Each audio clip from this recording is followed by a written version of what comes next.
Student सामने lecture number 43 में question number 5 का पार्ट ए और पार्ट बी सॉल्व किए थे, जिसमें हमने पार्ट ए में फ्रीक्वेंसी डिस्ट्रीब्यूशन टेबल बनाया था और पार्ट बी में हमने class boundary, class integral, class marker frequency हमने फाइंड की थी। हमने अब इसी क्वेश्चन नंबर 5 का पार्ट नंबर सी चेक करना है, जिसमें हमें हिस्टोग्राम बनानी है और पार्ट नंबर डी में हम पॉलीगॉन बनाएंगे। तो पार्ट नंबर सी में जब हम हिस्टोग्राम बनाते हैं तो इसमें मैं लिखता हूँ कि पार्ट नंबर सी, तो हिस्टोग्राम हमारे पास है जब भी होती है वो एक्स एक्सिस और वाई एक्सिस में हम ग्राफ बनाते हैं, ग्राफ ड्रा करते हैं। और हिस्टोग्राम में हमारे पास जो ग्राफ होता है वो रेक्टेंगल फॉर्म में होता है, रेक्टेंगुलर फॉर्म में होता है। जो हमारे पास हिस्टोग्राम बन रही होती है वो एडजेसेंट रेक्टेंगुलर फॉर्म में बन रही होती है। मतलब ये कि हमारे पास जितनी भी एडजेसेंट रेक्टेंगुलर का मतलब ये होता है कि हमारे पास रेक्टेंगल्स जो है ना ये बिल्कुल आपस में मिली हुई होती हैं। ये फर्क एक रेक्टेंगल है तो दूसरी रेक्टेंगल इसके साथ ही बिल्कुल मिली हुई होगी, तीसरी अगर इस तरह रेक्टेंगल बन रही है तो वो भी इसके साथ मिली हुई, इसको हम बोलते हैं एडजेसेंट रेक्टेंगल। तो ये हमारे पास मिली होती है। अब हमने यहाँ पर बनाना है तो ग्राफ हमारे पास एक्स एक्सिस और वाई एक्सिस में, तो हमारे पास इसका एक्स एक्सिस हम लेते हैं, उसकी एक वाई एक्सिस,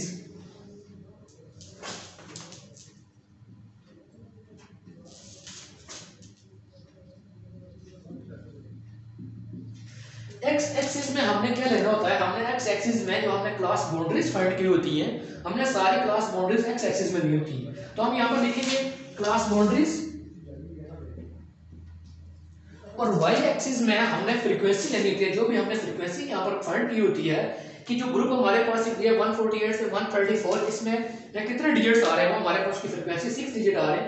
तो हमने क्या करना है, इस फ्रीक्वेंसी और इस क्लास बाउंड्री में हमने एक ग्राफ ड्रा करना है। तो यहाँ पर हम लिखेंगे फ्रीक्वेंसी। अब ग्राफ में हमने लोअर लिमिट से लोअर क्लास लिमिट से स्टार्ट करना है, तो हमारे पास लोअर क्लास लिमिट है 127। तो 127.5 से हमने स्टार्ट करना है ये। इसके बाद सारे हमारे पास अपर लिमिट आएंगे जो आपस में एक्चुअल के साथ एडजेसेंट है। जब हम बनाएंगे इसका ग्राफ तो आपको मजीद इसकी बात क्लियर हो जाएगी कैसे ये एडजेसेंट रेक्टेंगल्स बन रही है। तो यहाँ देखो 134.5, 141.5,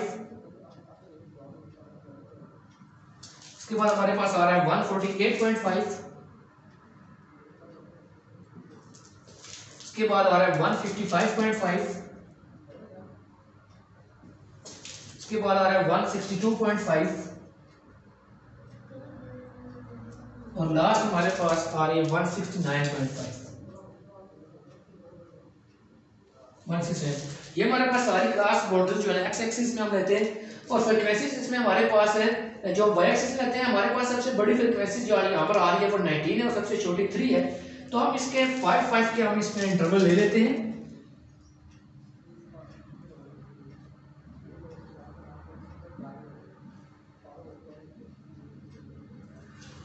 अब इसमें हम क्या कर लेते हैं, क्योंकि सबसे छोटी हमारे पास फ्रीक्वेंसी 3 है, सबसे बड़ी 19 है। तो देखते हैं 5 और 20 के दरमियान में सारी ये फ्रीक्वेंसीज हमारे पास आ रही है। बल्कि 3 यहाँ पर अगर हम लिखना चाहें तो ये 0 से चूंकि स्टार्ट हो रही है, 0 लिख भी रहे हैं तो यहाँ पर हमारे पास ओरिजिन में 0 ही होता है। तो 3 इसमें, तो 20 से आगे चूंकि हमारे पास फ्रीक्वेंसीज नहीं है इसलिए हमने 20 तक रखा है। उसके इंटरवल हमने 5, 10, 15 और 20 रख लिए।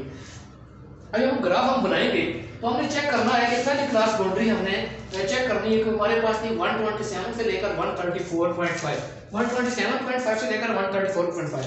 तो मतलब इसका ये है कि हमारे पास जो पहली क्लास बाउंड्री है वो यहाँ से 127.5 से 134.5 तक बन रही है। अब हमें इससे चेक करना है कि इस क्लास बाउंड्री के सामने हमारे पास फ्रीक्वेंसी क्या है।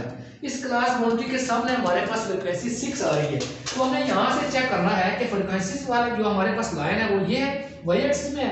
तो हमें चेक करना है कि ये तो 5 है तो 6 यहाँ पर कहीं हो सकता है 6। तो हमें इसको आपस में इसको हमने इस ग्राफ को हमें 6 तक बढ़ाना है। ये हमारे पास 127.5, 134.5 हमारे पास पहली क्लास बाउंड्री थी। इसको हमने कहां तक बढ़ाया, ये हमारे पास जो फ्रीक्वेंसी 6 थी यहां तक बढ़ाया इसको। इसे नेक्स्ट देखिए हमारे पास दूसरी, वो हमारे पास है 134.5 से लेकर 141.5। ये हमारे पास 134.5 है और ये हमारे पास 141.5 है। इसके सामने चेक करें कि फ्रीक्वेंसी क्या है। इसके सामने हमारे पास जो फ्रीक्वेंसी आ रही है वो 5 आ रही है।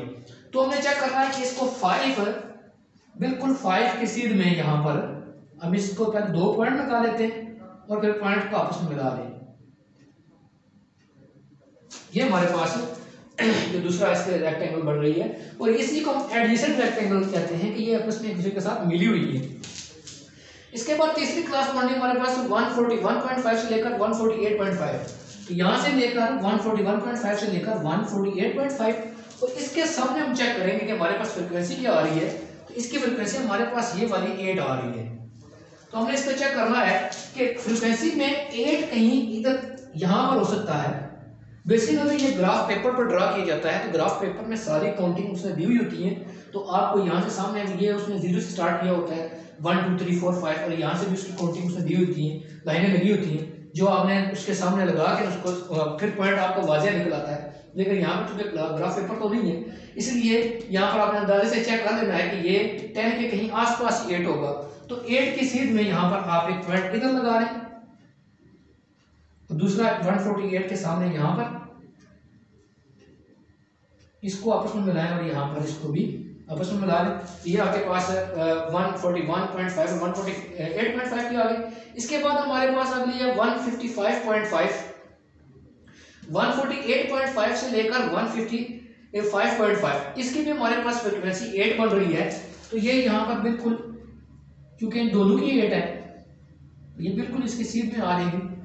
इसके बाद हमारे पास नेक्स्ट जो क्लास है हमारे पास बाउंड्री है 155.5 से लेकर 162.5, ये हमारे पास है नेक्स्ट बाउंड्री। इसके सामने हम चेक करेंगे तो हमारे पास इसकी आ रही है फ्रीक्वेंसी 19 आ रही है। तो अब 19 कहीं 20 के आसपास होगा, तो यहाँ पर 19 आएगा 20 से पहले। तो इसको इसकी सीध में यहाँ पर एक आप लाइन लगा लें, पॉइंट लगा लें। अब आपने इसको यहाँ पर मिलाना है।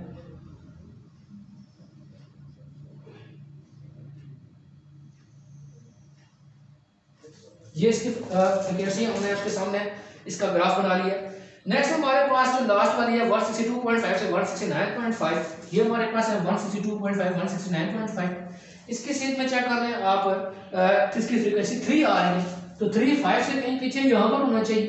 तो इसको चेक कर लें, यहाँ पर ये तकरीबन होगा 3, तो इसकी फ्रीक्वेंसी ये हमारे पास ग्राफ आ गया है जिसको हम हिस्टोग्राम कहते हैं। तो ये हमने एक पार्ट नंबर सी में दिया गया था, हिस्टोग्राम बनाने का मेथड सारा सामने है कि क्लास बाउंड्रीज हमने यहाँ से देकर लिखी हैं। सबसे पहले हमने 2 क्लास बाउंड्रीज से स्टार्ट किया 127, उसके बाद सारी की सारी आपने अपर क्लास बाउंड्रीज लिख लेनी है 134.5 141.5 148.5, यहाँ तक आप सारी अपर क्लास बाउंड्रीज लिखेंगे। उसके बाद पहली क्लास बाउंड्री के सामने जो आपकी फ्रिक्वेंसी आ रही है वहां तक इस ग्राफ को बढ़ाएंगे, दूसरी क्लास बाउंड्री के सामने जो फ्रिक्वेंसी आ रही है वहां तक ग्राफ को बढ़ाएंगे, तीसरी क्लास बाउंड्री के सामने जो फ्रिक्वेंसी आ रही है उसको वहां तक बढ़ाएंगे, इसी तरह चौथी, पांचवी, छठी।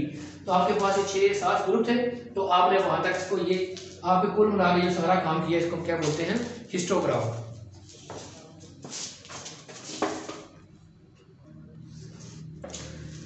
स्टूडेंट्स नेक्स्ट हमारे पास इसी क्वेश्चन का पार्ट डी है जिसमें उसने कहा है कि इसकी पॉलीगॉन बनानी है। तो पॉलीगॉन बेसिकली क्या होती है, पॉलीगॉन कैसे बनती है, हम जब class boundaries upper class boundary और लोअर क्लास बाउंड्री का हमने मिड पॉइंट निकालते हैं, यहाँ पर जो हमने क्लास मार्क निकाला हुआ है इसको मिड पॉइंट कहते हैं। तो इसका मिड पॉइंट निकालते हैं, तो जो हमारे पास इन सब क्लास बाउंड्रीज या सब रेक्टेंगल्स के जो मिड पॉइंट्स आएंगे उनको आपस में पॉइंट्स को आप जब मिलाएंगे तो वो आपके पास क्या बन जाएगी, पॉलीगॉन बन जाएगी। तो ये हम 2 तरीकों से सॉल्व कर सकते हैं। एक तो इसी तरह में यहाँ पर चूंकि 127.5 और 135.5 का हमने मिड पॉइंट निकाला हुआ है, ये क्लास 1 से निकाला, इसका मिड पॉइंट हमारे पास आया 131। तो ये यहाँ पर इसको हम 131 भी आ सकता है या इसका मिड पॉइंट, ये भी मिड पॉइंट इसी का होगा। ये जो सेम ये मिड पॉइंट, ये जो कि हमारे पास ये ग्राफ बन रहा है 127.5 से 135.5, तो ये यहाँ पर 127.5 ही है और ये 134.5 ही है। तो यहाँ पर जो इसका मिड पॉइंट है इसका यहाँ पर पॉइंट आ रहा है, दूसरे का जो मिड पॉइंट बन रहा है वो इधर दरमियान में आ रहा है, यहाँ पर आ रहा है, तीसरे का जो मिड पॉइंट बन रहा है या हमारे पास क्लास मार्क यहाँ पर आ रहा है, चौथे का यहाँ पर हमारे पास क्लास मार्क आ रहा है, पांचवें का इधर क्लास मार्क आ रहा है और छठे का यहाँ पर क्लास मार्क आ रहा है। तो हमें क्या करना है, एक तरीका तो इसका ये है कि आप किसी तरह जो हिस्टोग्राफ बनी हुई है आपने उसी में से इन पॉइंट्स को आपने लाइन की शक्ल में मिला देना है। इसको आप इस पॉइंट से मिलाएंगे, इसको आप इस पॉइंट से मिलाएंगे, ये इसी पॉइंट से मिलेगा इधर, और इसको आप यहां से इस पॉइंट के साथ मिलाएंगे और यहां से इसको आप लास्ट वाले इस पॉइंट के साथ बढ़ा लेंगे।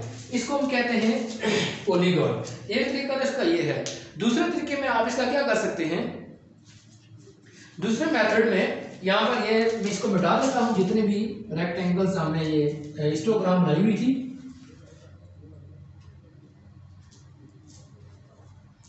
और हमने अब क्लास मार्कर निकाला हुआ, मतलब इस सब के मिड पॉइंट हमने निकाले हुए।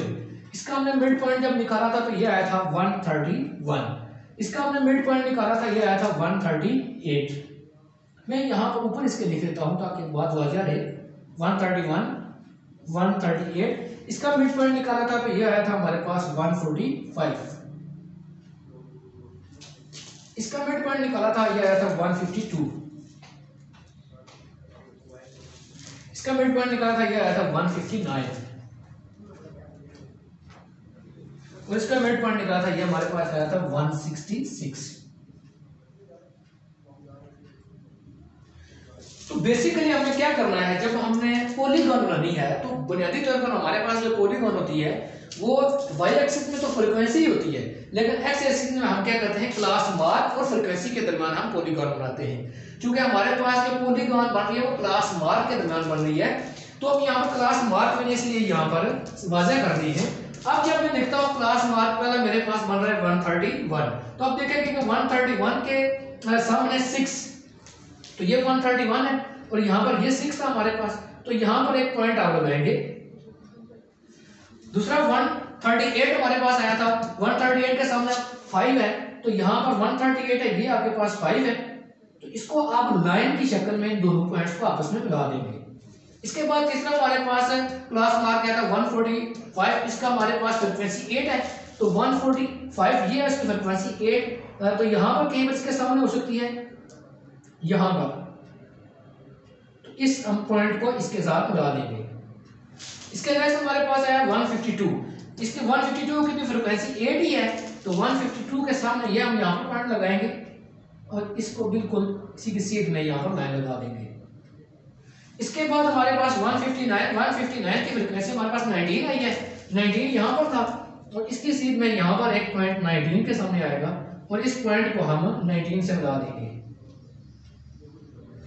इसके बाद हमारे पास इसकी लास्ट जो हमारे पास 166 क्लास मार्क उसकी फ्रीक्वेंसी 3 आई है, तो 3 यहाँ पर है, तो इधर कहीं पर ये पॉइंट होगा, तो लास्ट से हम इस पॉइंट को इस 3 से मिला देंगे। इन पॉइंट्स को फिर वाज़िह कर लेंगे, जो हमारे पास पॉइंट्स आए, तो ये हमारे पास एक पॉलीगॉन है।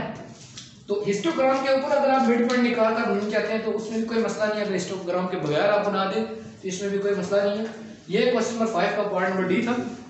इसके रिलेटेड आपके पास एग्जाम्पल नंबर एक 5 है, वो आप सॉल्व करेंगे।